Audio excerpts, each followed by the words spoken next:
Just a few words before I go to bed, as I recorded this lying in bed comfortably. I reflect on the nature of divinity. Now, I wonder if it is possible for a non-divine being to think of divine things or even conceive of divine ideas. And this is the interesting paradox, really, because it's possible for an imperfect person to conceive of perfection, and for morally imperfect beings to conceive of moral perfection. One merely has to define it and talk about perfect justice when we know it is impossible. And of course, we're always talking about perfection that we know we ourselves cannot achieve.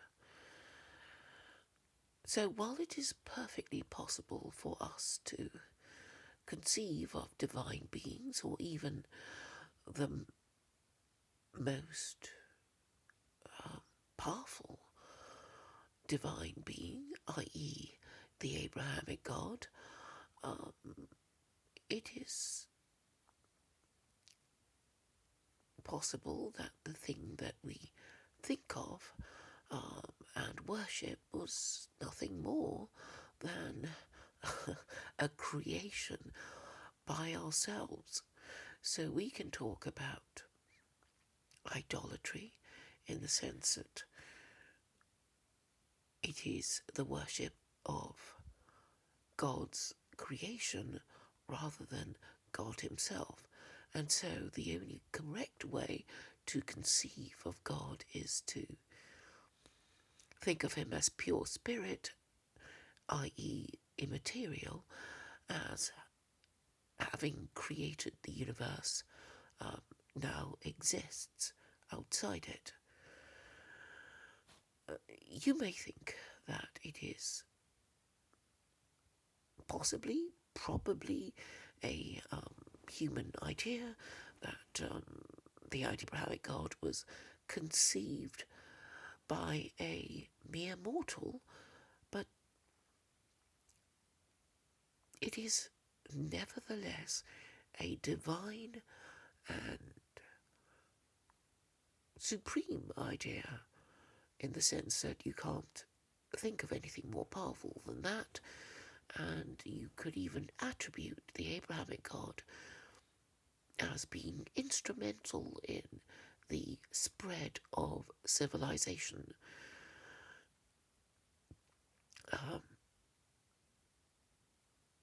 We can think of civilization as cities and nations and empires, and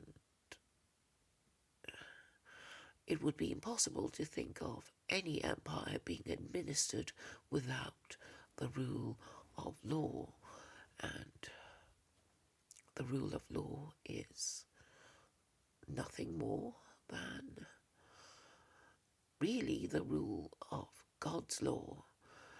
We can think of imperfect forms of laws, but then they don't last very long, and this is presumably why political ideology never lasts quite as long as religious ideology. And of course the difference between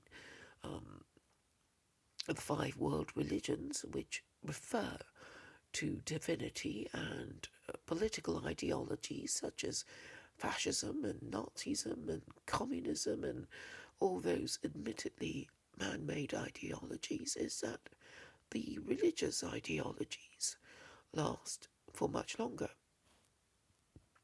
being more permanent and having greater power to compel or impel belief.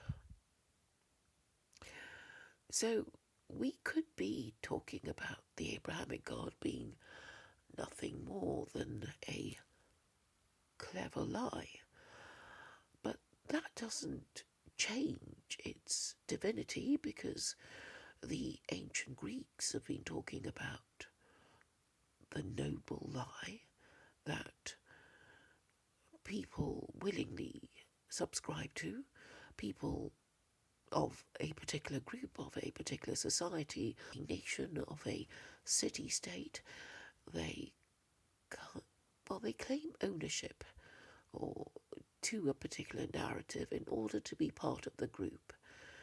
And whether they really believe in it or not, often displaying knowledge of it is in itself sufficient. And so is the is the story of the Bible, which is expressed in the Old Testament and the Quran. These are stories that these are very old stories and quite compelling stories, in that they talk about politics and drama and dilemmas that I resolved, or perhaps even now endlessly speculated on as to the motives of the characters and the justness or otherwise of their particular course of action. And I think it is knowledge of these stories that bind human beings who wish to subscribe to that story together. And even if we don't agree about the truth of it, even the knowledge of it is probably enough to make us closer to each other than ignorance of it. In the same way that you might talk to a stranger and discover that you, if not enjoyed the same movie, knew the story or saw it at some point and had something in common to discuss with the other as to the plot or the character or I don't know, the actors or directors. So displaying a clear narrative is part of the bricks and mortar of religion, and religion is what binds groups of humans together, and we subscribe to a narrative for our own status and protection, I suppose.